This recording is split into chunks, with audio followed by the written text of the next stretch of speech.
Toutes les halakhot sont importantes et toutes les halakhot sont à respecter. Et on a expliqué qu'il y avait des choses qui malheureusement dégageaient des influences des fois négatives et qui peuvent influencer sur la psychologie de l'homme. Comme une personne qui m'a dit qu'elle faisait du yoga mais qu'il y avait une statue de Bouddha ou même des dessins de soleil. Je lui ai expliqué qu'il était interdit de pénétrer dans ce genre de lieu car pour nous les juifs, après chacun croit en ce qu'il veut, eh bien cela dégage des influences négatives. Mais il faut savoir qu'au sein du Shulchan Aruch, Nifsak Halakha Lemaaseh, on parle vraiment de loi en application, basée sur la Gemara de Masechet Nida, Daf Yud Zayin Amud Aleph. Pour chacun de nous, il faut faire aussi attention, car des fois on voit des changements dans nos vies, on voit des choses qui ne vont pas, et c'est dû tout simplement à un manque de connaissances sur des détails pour lesquels, pour nous, on ne voit pas où est le mal. Mais Rabbi Shimon Bar Yochai, dans la Gemara de Nida, Yud Zayin Amud Aleph, nous dit qu'il est interdit de laisser de l'ail, des oignons ou des œufs sans leur couverture, sans la clipa, sans l'épluchure. Et que si je laissais tel quel, Ruach Ra'a Shora Bo, des esprits maléfiques, des esprits négatifs sont attirés par l'ail, les oignons et les œufs quand ils sont mekulafim, épluchés. Et donc il est interdit de les consommer. Et ça va plus loin que ça. Rabbi Shimon Bar Yochai écrit dans la Gemara, on ne parle pas de n'importe qui, quoique tout le monde est grand. Rabbi Shimon Bar Yochai dit Mitrayev benafsho vedamo berosho. C'est le chant de la Gemara. Ça veut dire si tu arrives quoi que ce soit, tu en seras le seul et unique responsable et ne te donne pas des dégâts que cela peut occasionner sur le domaine psychologique de ta personne ou un changement d'attitude. Lama, parce qu'en les consommant par la suite, tu peux ingurgiter en toi ce qu'on appelle, pas un dibouk, mais un roi ra'a. D'où l'importance de savoir qu'il y a quand même des conditions à cela, comme c'est marqué dans Shmirat Hanefesh, dans le Shulchan Aruch, préserve ton âme de tout mal. Si, par exemple, tu laisses une partie, tu n'enlèves pas toute la coquille de l'œuf, tu laisses une partie, par exemple, ce serait valable. Même si maintenant, tu vas me dire, je les mets dans un sac, Tchouvaï lo mechase, ce n'est pas valable. Dans ce cas-là, ce que je peux faire, c'est mettre, par exemple, un peu d'huile, du sel, ou de mélanger à une salade. Tant qu'il n'est pas seul, c'est comme si ce serait caché vis-à-vis du roi Ra. Alors bien sûr, pour ce genre d'halachot qui sont quand même assez journalières au sein d'une cuisine, où on ne va pas utiliser tous les œufs, on prend un oignon, on va le couper, on va le mettre de côté. Dans ce cas-là, il est préférable de prévoir de prendre un petit oignon ou que l'autre partie de l'oignon, par exemple, serve pour une salade. Donc je vais la mélanger à de l'huile et dans ce cas-là, je peux la mettre dans la boîte. J'ai aucun problème de la laisser dans le frigidaire. Parce que bien sûr, tout ce que l'on dit, ce n'est pas simplement en dehors du frigidaire, c'est même à l'intérieur du frigidaire. Donc ce sont quand même des points et des détails, parce que hier soir c'était le sujet que j'ai développé, donc je voulais partager ça avec vous, parce que malheureusement je me rends compte que beaucoup de gens ne font pas spécialement attention à cela, et surtout aussi dans les restaurants. Vous allez dans les restaurants, par exemple, eh bien la personne va prendre une bassine et puis va mettre des œufs, il ne va pas tous les utiliser. Qu'est-ce qu'il fait lui?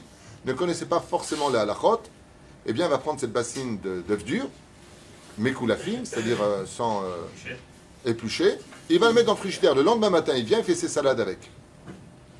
Tu es en train de donner du poison aux gens sans t'en rendre compte, selon la halakha. Attends, vis-à-vis des yeux, toi tu vois rien, tu comprends rien, bon ça va, c'est un œuf, bon je vais le rincer, maximum. Zelonachon, Rabbi Shimon Bar Yochai, il dit Mitrayev venafsho vedamo berosho. Ad kedekar, d'où l'importance, Bezrat Hashem, de faire attention à ces nékoudotes-là. Bernard. Et l'ail, il y a de l'ail qui est préparé en apéritif, qui est déjà épluché. Nachon, ce sont des boîtes. Je savais. Comment on fait avec ça? J'allais le dire, mais vous m'avez devancé. À partir du moment où c'est déjà industriel à émettre, on peut le laisser tel quel. On parle de celui qui a son ail, mais même ça à émettre, c'est un problème, dans l'absolu. Alors, étant donné qu'ils sont vendus comme ça déjà en boîte, le problème qu'il y a, c'est que ce sont trois éléments. Vous pouvez les retrouver dans le Shulchan Aruch. Ce sont trois éléments. Il est marqué Shum, Batzal, Ve, Betzam, Mekulafim, Sakana. Sakana. Ça veut dire que c'est problématique de les laisser tels quels. Donc, ou vous en faites après une salade, ou vous mettez un peu d'huile dessus. À partir du moment où vous les avez mélangés à quelque chose, ou vous laissez une partie, par contre, prenez un ail, un oignon ou un œuf. L'œuf, ce sera un peu moins problématique, mais on va dire comme ça, que prenez un oignon, vous le coupez en deux. Ben, si il vient avec sa clipa, vous ne l'avez pas épluché, mettez dans un sac, ça pourrait le faire éventuellement. En tout cas, c'est comme ça que c'est marqué dans le Shulchan Aruch. Mash'ir mimeno chelek miklipato. Mais comme ça, vous ferez les choses au fur et à mesure. Mais enfin, quand même, soyez prudents par rapport à cela. Sinon, le mieux, c'est de préparer tout simplement avec quelque chose, une salade, de mettre un peu d'huile à l'intérieur du tupperware, vous le fermez, nigmar asipour, là, il n'y a aucun problème. Laissez, attention, là où il y a des liquides, il faut toujours les couvrir pendant la nuit. Ken, ça aussi, ça attire les esprits négatifs. Ken. Et les légumes aussi, il y a des problèmes? Non, les légumes, il n'y a pas de problème. Tomates, tout ça. Non.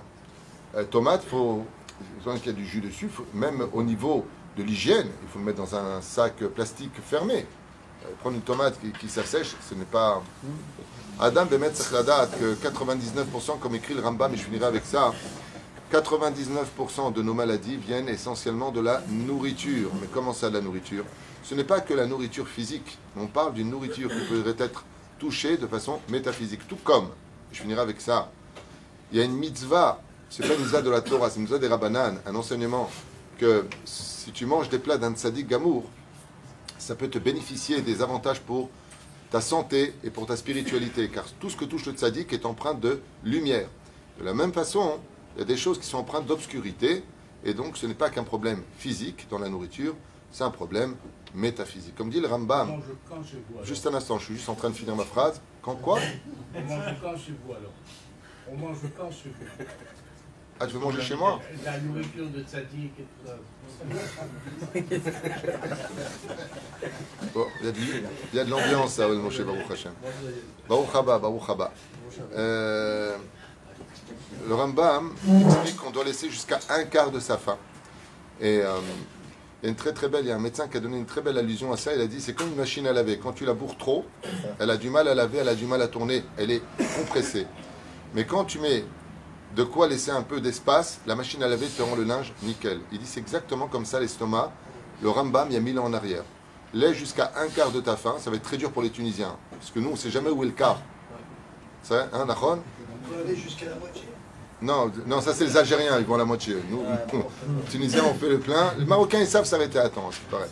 En tout cas, quoi qu'il advienne, à Israël Chai Vekayam, faire attention à sa santé. C'est une ordonnance, par contre, Deoraita, Betishmura, Nafshetchem, Meod, Meod.